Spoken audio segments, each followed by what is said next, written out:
The state is the most destructive institution human beings have ever devised. A fire that at best can be controlled for only a short time before it o'erleaps its improvised confinements and spreads its flames far and wide. Whatever promotes the growth of the state also weakens the capacity of individuals in civil society to fend off the state's depredations, and therefore augments the public's multifaceted victimization at the hands of state functionaries. Nothing promotes the growth of the state as much as national emergency, war, and other crises comparable to war in the seriousness of the threats they pose.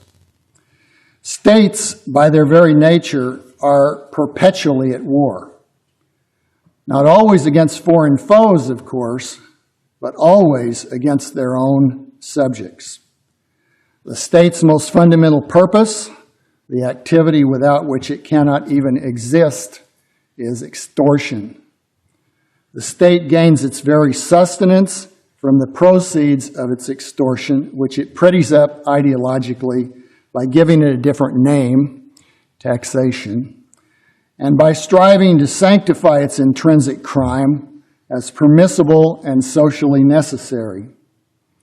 State propaganda, statist ideologies, and long-established routine combine to convince many people that they have a legitimate obligation, even a moral duty, to pay taxes to the state that rules their society. They fall into such erroneous moral reasoning because they are told incessantly that the tribute they fork over is actually a kind of price paid for essential services rendered, and that in the case of certain services, such as protection from foreign and domestic aggressors against their rights to life, liberty, and property, only the government can provide the service effectively. They are not permitted to test this claim by resorting to competing suppliers of law, order, and security, however, because the government enforces a monopoly over the production and distribution of its alleged services and brings violence to bear against would-be competitors. In so doing, it reveals the fraud at the heart of its impudent claims and gives sufficient proof that it is not a genuine protector, but a mere protection racket. All governments are, as they must be, oligarchies. Only a relatively small number of people have substantial effective discretion to make critical decisions about how the state's power will be brought to bear. Beyond the oligarchy itself and the police and the military forces that compose its Praetorian Guard, somewhat larger groups constitute a supporting coalition. These groups provide important financial and other support to the oligarchs and look to them for compensating rewards, legal privileges, subsidies, jobs, exclusive franchises and licenses, transfers of financial income and wealth, goods and services in kind, and other booty, channeled to them at the expense of the mass of the people. Thus, the political class in general, that is, the oligarchs, the Praetorian Guards, and the supporting coalition, uses government power, which means ultimately the police and the armed forces, to exploit everyone outside this class by wielding or threatening to wield violence against all who fail to pay the tribute the oligarchs demand or to obey the rules they dictate. Democratic political forms and rituals, such as elections and formal administrative proceedings, disguise this class exploitation and trick the masses into the false belief that the government's operation yields them net benefits. In the most extreme form of misapprehension, the people at large become convinced that owing to democracy, they themselves are the government.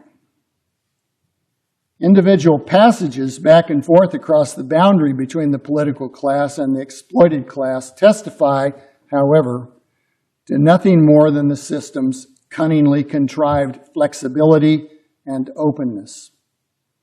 Although the system is inherently exploitative and cannot exist in any other form, it allows some leeway at the margins in the determination of which specific individuals will be the exploiters and which the exploited.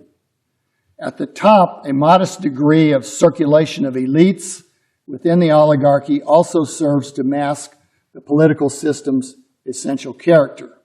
It is a sound interpretive rule, however, that anything that cannot be accomplished except with the aid of threats or the actual exercise of violence against unoffending persons cannot be beneficial to one and all.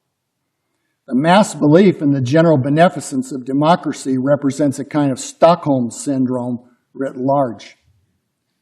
Yet, no matter how widely this syndrome may extend, it cannot alter the basic fact that owing to the operation of government as we know it, that is, government without voluntary, express, individual consent, a minority lives on balance at the expense of the rest, and the rest therefore lose on balance in the process, while the oligarchs, elected or not, it scarcely matters, preside over the enormous web of criminal organizations we know as the state. Notwithstanding the ideological enchantment with which official high priests and status intellectuals have beguiled the plundered class, many members of this class retain a capacity to recognize at least some of their losses, and hence they sometimes resist further incursions on their rights by publicly expressing their grievances, by supporting political challengers who promise to lighten their burdens, by fleeing the country, and most important, by evading or avoiding taxes, and by violating legal prohibitions and regulatory restraints on their actions, as in the so-called underground economy or black market. These various forms of resistance together compose a force that opposes the government's constant pressure to expand its domination. These two forces, working one against the other, establish a locus of equilibrium, a boundary between the set of rights the government has overridden or seized and the set of rights the plundered class has somehow managed to retain, whether by formal constitutional constraints or by everyday tax evasion, black market transactions, and other defensive violations of the government's oppressive rules. Politics, in the largest sense, can be viewed as the struggle to push this boundary one way or the other. For members of the political class, the crucial question is always, how can we push out the frontier? How can we augment the government's dominion and plunder with net gains to ourselves, the exploiters who live not by honest production and voluntary exchange, but by fleecing those who do so?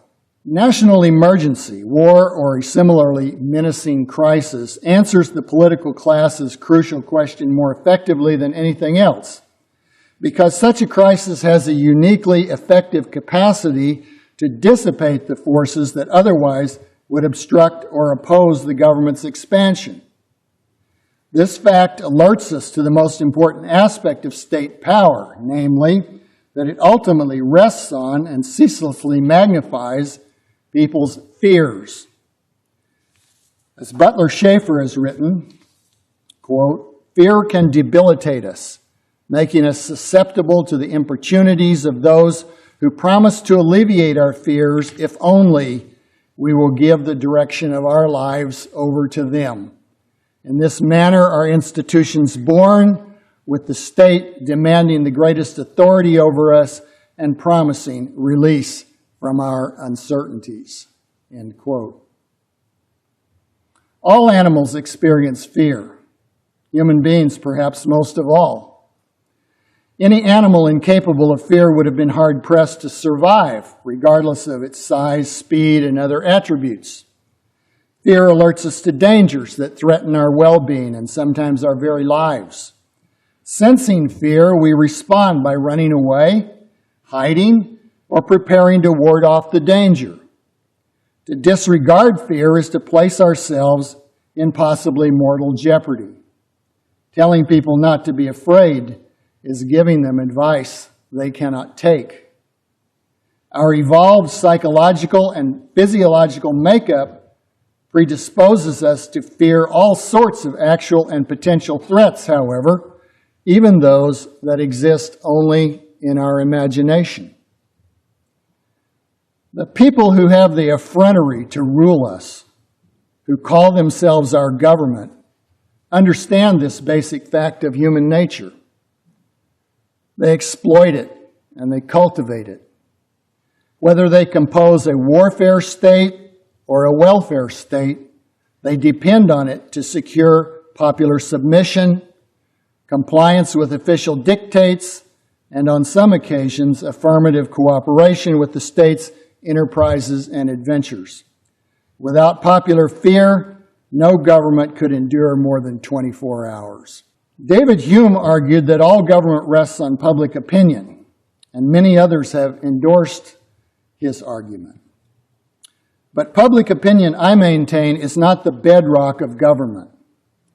Public opinion itself rests on something deeper and more primordial: fear.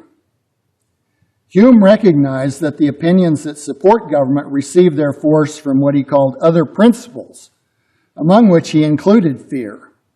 But he considered these other principles to be, quote, the secondary, not the originary, principles of government. Murray Rothbard considers fear briefly in his analysis of the anatomy of the state, classifying its instillment as, quote, another successful device by which the rulers secure from their subjects acceptance of, or at least acquiescence in, their domination. Quote, the present rulers, it was maintained, supply to the citizens an essential service for which they should be most grateful: protection against sporadic criminals and marauders, end quote. But Rothbard does not view fear as the fundamental basis on which the rulers rest their domination, as I do. Of course, as many scholars have recognized, ideology is critical to the long-term maintenance of state power. Yet every ideology that endows the state with legitimacy requires and is infused by some kind of fear. I contend that public fear is a necessary, though perhaps not a sufficient, condition for the viability of government as we know it. The fear need not be of the government itself, and indeed may be of the danger from which the government purports to protect the people. Of course, some of the threats that induce subjects to submit to government in the hope of gaining its protection, and thereby calming their fears, may be real ones. I am not maintaining that people who look to government for their salvation act entirely under the sway of illusory threats. Although I do insist that nowadays, if not always, many public fears arise in large part, if not entirely, from stimulation by the government itself. If the people's fears may be, 1, of the government itself, 2, of real threats from which the people look to the government for protection, and 3, of spurious threats from which people look to the government for protection, we must admit that the relative importance of each type of fear varies with time and place. In every case, however, the government seeks to turn public fear to its own advantage. Thousands of years ago, when the first organized groups we would recognize as governments were fastening themselves on people, they relied primarily on warfare and conquest. As Henry Hazlitt observes, quote, there may have been somewhere, as a few 18th century philosophers dreamed, a group of peaceful men who got together one evening after work and drew up a social contract to form the state. But nobody has been able to find an actual record of it. Practically all the governments whose origins are historically established were the result of conquest, of one tribe by another, one city by another, one people by another. Of course, there have been constitutional conventions, but they merely changed the working rules of governments already in being. This view of the origin of the state has great antiquity. As long ago as the late 11th century, Pope Gregory VII, the leader of the momentous papal revolution that began during his papacy and ran its course over a span of nearly 50 years, wrote, quote, "Who does not know that kings and princes derive their origin from men ignorant of God, who raise themselves above their fellows by pride, plunder, treachery, and murder. In short, by every kind of crime, at the instigation of the devil, the prince of this world, men blind with greed and intolerable in their audacity." End quote. Although certain analytical purposes may be served at times by likening government to a form of exchange between the ruler and the ruled, a la public choice theory, or by supposing that government might conceptually reflect a unanimously accepted social contract, a la constitutional economics, these characterizations fail to acknowledge government's essentially coercive character and bear little resemblance to the actual historical establishment of governments or to their functioning today. The subjugation theory, in stark contrast, rests upon a mountain of historical evidence. As Ludwig von Mises remarks, for thousands of years the world had to submit to the yoke of military conquerors and feudal lords who simply took for granted that the products of the industry of other men existed for them to consume. Moreover, the supplanting of the militaristic ideal, which esteems only the warrior and despises honest labor, has not by any means, even yet, been completely achieved. End quote. Losers who were not slain in the conquest itself had to endure the subsequent rape and pillage, and in the longer term to acquiesce in the continuing payment of tribute to the insistent rulers, the stationary bandits, as Mansur Olson aptly called them. Subjugated people, for good reason, feared for their lives. Offered the choice of losing their wealth or losing their lives, they tended to choose the sacrifice of their wealth. Hence arose taxes, variously rendered in goods, services, or money. Subjugated people, however, naturally resent their imposed government and the taxation and other insults it foists on them.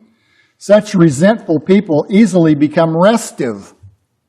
Should a promising opportunity to throw off the oppressor's dominion present itself, they may seize it. Even if the people mount no rebellion or overt resistance, however, they quietly strive to avoid their ruler's exactions and to undermine their ruler's apparatus of government. As Machiavelli observed, the conqueror, quote, "who does not manage this matter well will soon lose whatever he has gained, and while he retains it, he will find it in it endless troubles and annoyances," end quote. For the stationary bandits, therefore, force alone proves a very costly means of keeping people in the mood to disperse a steady, substantial stream of tribute. If the rulers are to sustain their predation at tolerable cost, they must gain legitimacy. Sooner or later, therefore, every government augments the power of its sword with the power of its priesthood, forging an iron union of throne and altar. The priests were, in Jack Douglas's words, quote, "the ones who fabricated the holy texts purporting to tell how the world was created, how God decreed the ruler's power, and how the king was necessary for everyone's welfare," and on and on, end quote. In ancient times, not uncommonly, the rulers were themselves declared to be gods. The pharaohs of ancient Egypt made that claim for centuries, or the descendants of gods, or the earthly representative of the gods. Doctrines of divine right of kings have deep historical roots in many parts of the world.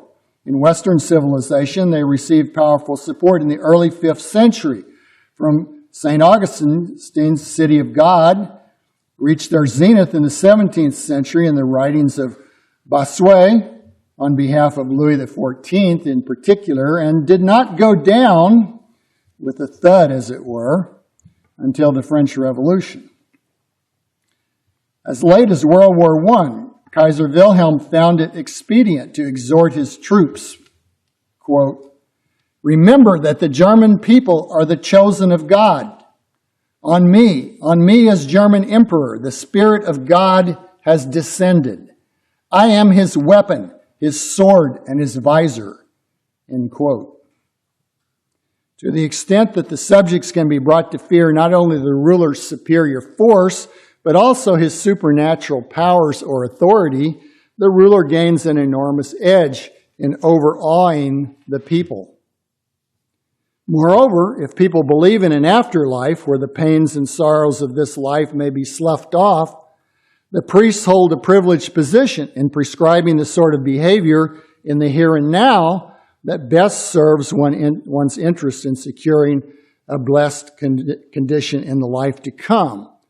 For Roman Catholics, and I'm quoting now from Berman, the Church, and more specifically the Pope, is considered to have jurisdiction over purgatory. And the time to be spent in purgatory can be reduced by clerical decision. End quote. By the way, Harold Berman's book, Law and Revolution, is one of the great books anyone can ever read. I highly recommend it. This clerical power may be, and often has been, used to induce people to fall into line with projects that serve definite secular as well as spiritual interests.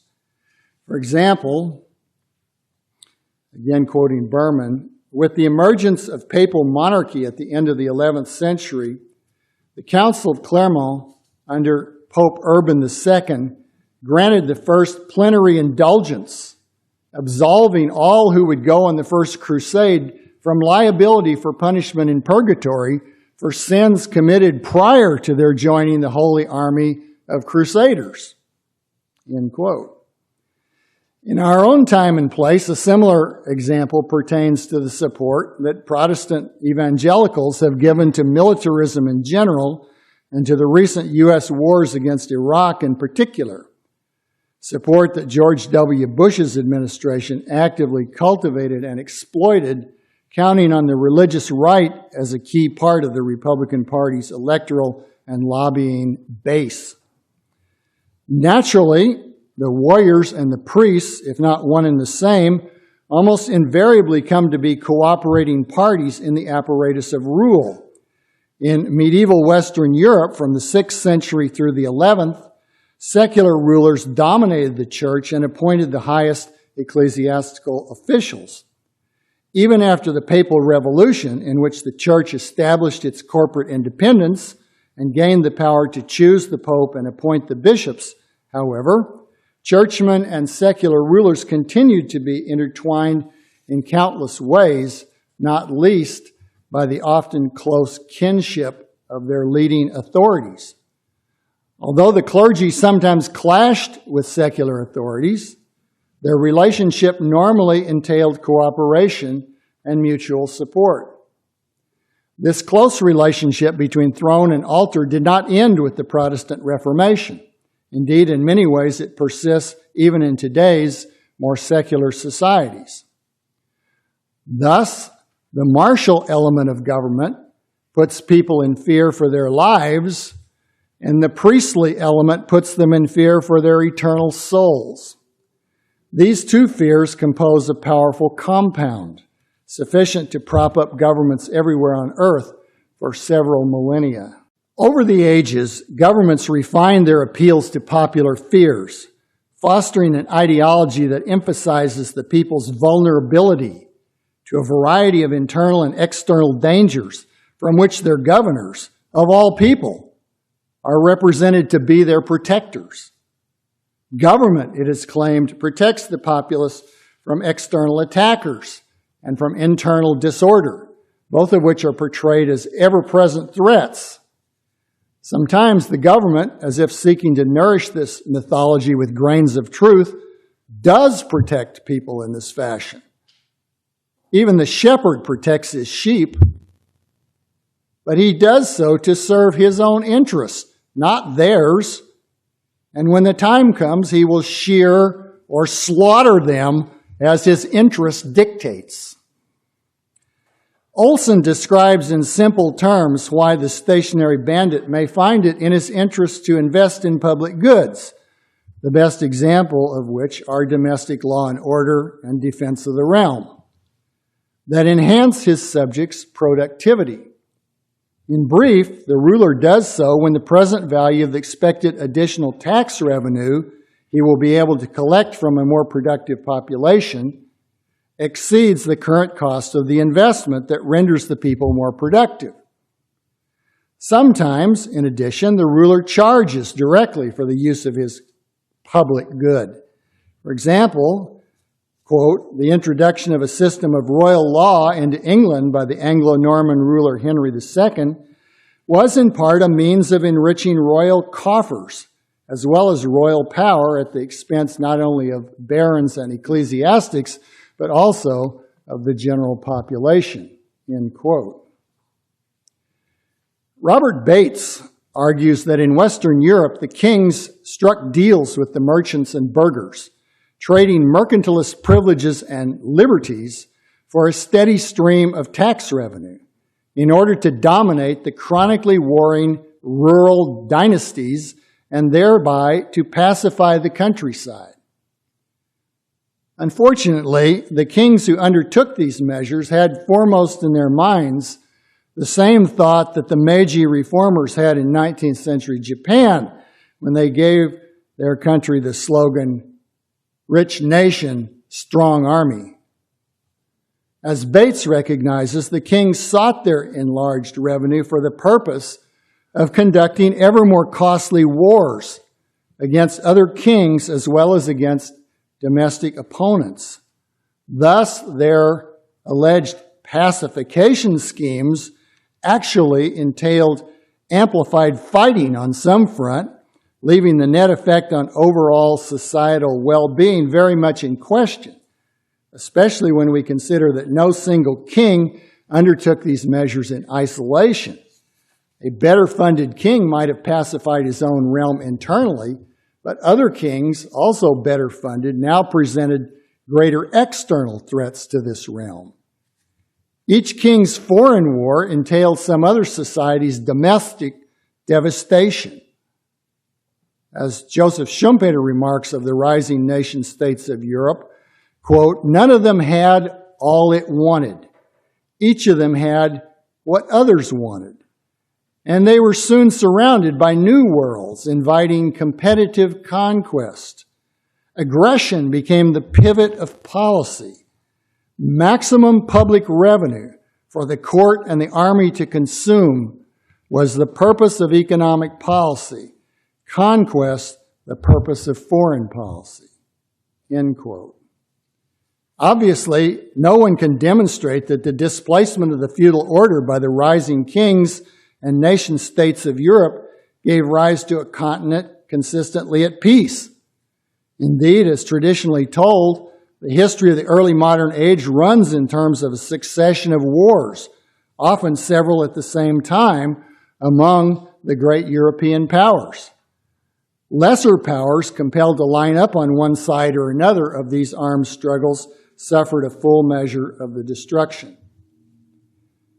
When the government fails to protect the people as promised, it always has a good excuse, often blaming some element of the population, scapegoats such as traitors, moneylenders, unpopular ethnic or religious minorities, or economic royalists, a la Franklin D. Roosevelt. No prince, Machiavelli assures us, was ever at a loss for plausible reasons to cloak a breach of faith, end quote. Just consider how many big heads have rolled in order to hold government officials accountable for the security lapses that permitted the attacks on the World Trade Center and the Pentagon on September 11, 2001. By my count, the total comes to exactly 0. Not to mention that the commander-in-chief, on whose watch these devastating attacks took place, subsequently engineered his re-election to office, carrying his entire entourage onward to seize further opportunities for greatness. In the crunch, governments always attend first to their own protection, even if the people's protection must be sacrificed in the process.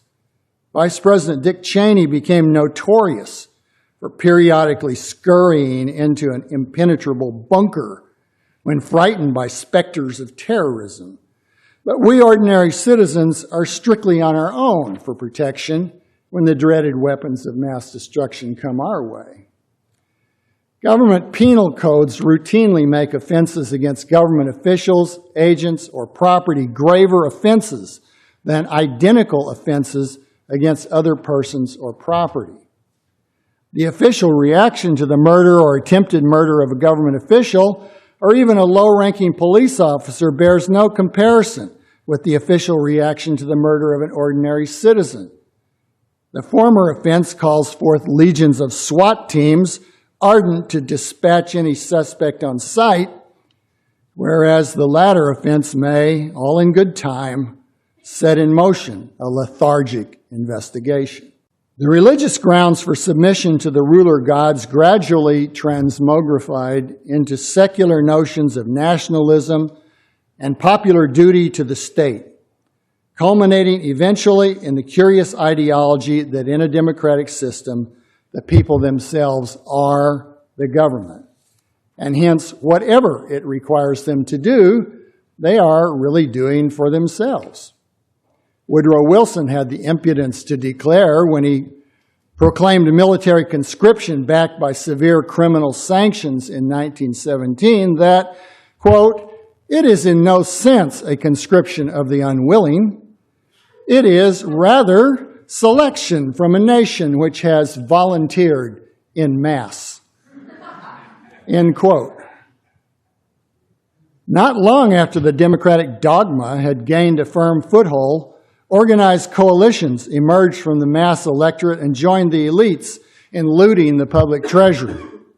And as a consequence, in the late 19th century, the so-called welfare state began to take shape. From that time onward, people were told that the government can and should protect them from all sorts of workaday threats to their lives, livelihoods, and overall well-being. Threats of destitution, hunger, disability, unemployment, illness, lack of income in old age, germs in the water, toxins in the food, and insults to their race, sex, ancestry, creed, and so forth. Nearly everything that the people feared, and much that they found merely annoying, the government then stood poised to ward off. Thus did the welfare state anchor its rationale in the solid rock of fear. Governments, having exploited popular fears of violence so successfully from time immemorial, promising national security, had no difficulty in cementing these new stones, promising social security, into their foundations of rule. In this quest, governments have enjoyed the support of a growing secular priesthood of intellectuals and far more numerous pseudo-intellectuals. Hayek called them secondhand dealers in ideas, who, for various reasons, have tended overwhelmingly to espouse collectivist doctrines.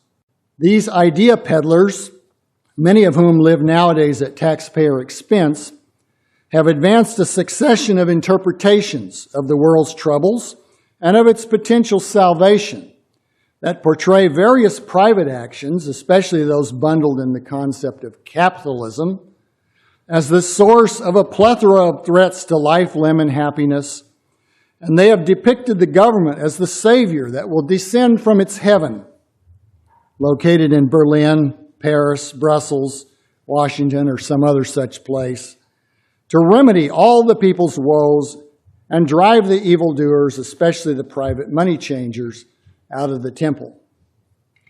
Karl Marx famously declared that religion is the opium of the people, Not so famously, but equally correctly, Raymond Aron called collectivism, especially in its Marxist variant, the opium of the intellectuals. From the intellectuals, this ideology seeped out to the masses. Once it had gained sufficient acceptance among them, by the beginning of the 20th century in Europe and slightly later in North America, it allowed government officials to exploit each great socioeconomic and political emergency to add new weapons to their arsenal of social control. The upshot of each such crisis included not only a ratcheting up of the government's size, scope, and power, but also a further weakening of the ideological resistance that had for millennia reflected the people's instinctive appreciation that the government is, at best, an unavoidable nuisance and at worst, an unbearable oppressor.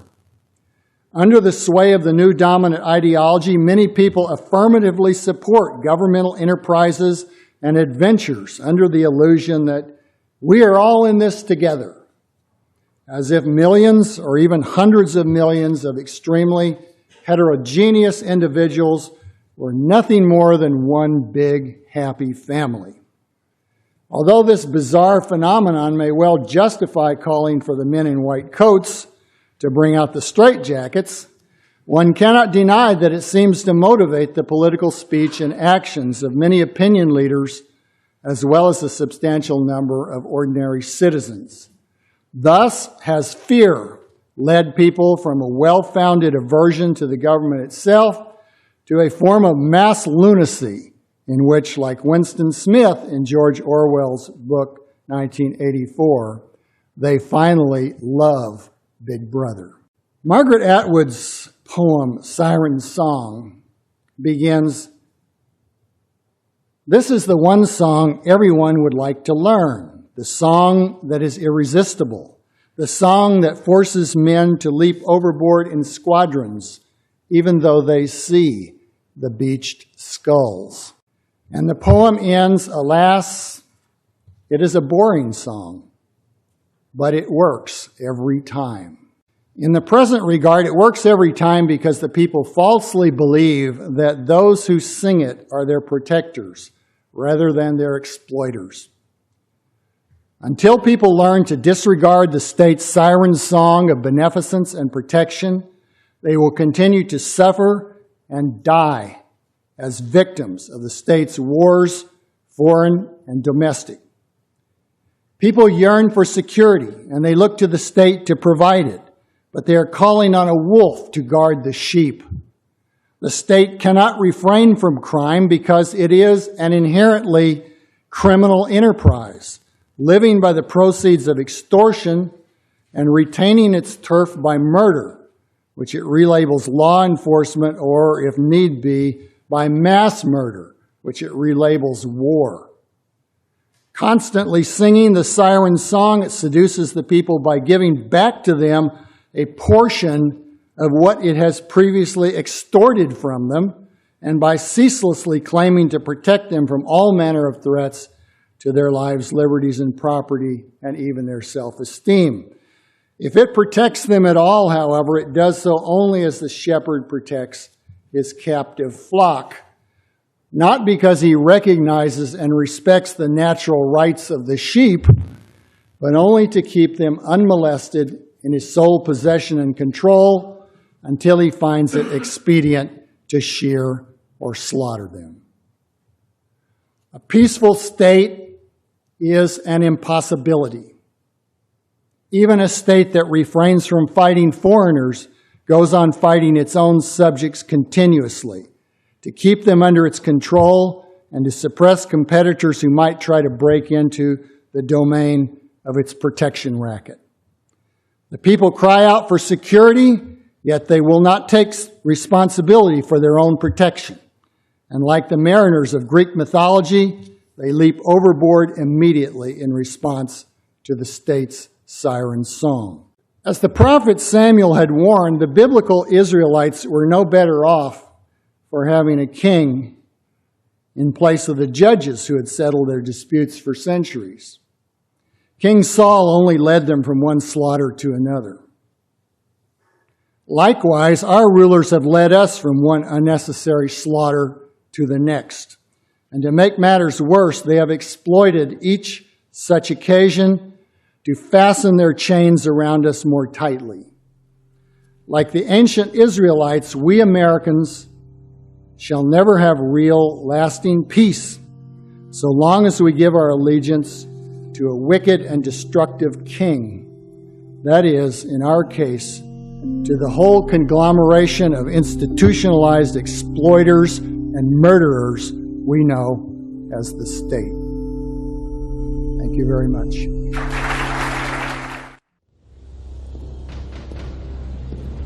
Get down on the floor, face down! Down on the floor, now! Okay, drop him!